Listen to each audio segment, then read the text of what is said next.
Bauskas valsts ģimnāzijas pagrabstāvu gaitnīs skatam pavērs unikāla grafitī siena. Atšķirībā no ierastās grafitī tehnikas trīsdimensiālais teksta zīmējums veidots ar otām un akrila vai gošas krāsām. Šo darbiņu kopīgiem spēkiem paveikuši visi 8. un 11. klašu skolēni gan vizuālās mākslas stundās, gan ārpus tām.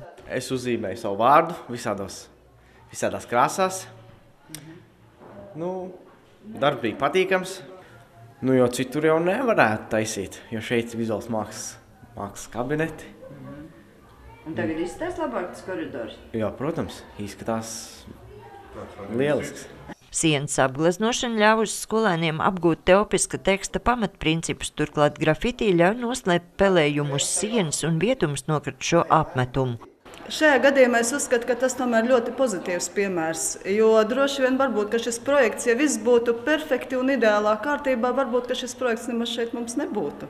Varbūt sāksim ar to, ja jau viss ir kārtībā un viss ir pilnīgi perfekti un izskatās ļoti skaisti, tad droši vien tas ir ļoti liels risks veidot šādu projektu.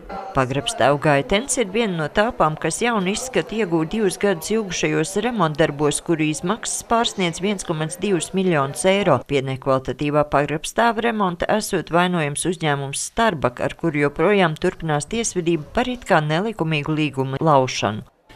Netika pietiekami rūpīgi noņemts iepriekšējais slānis, jau bojātais, kā arī netika novērsta mitruma celšanās augšā pa sienām.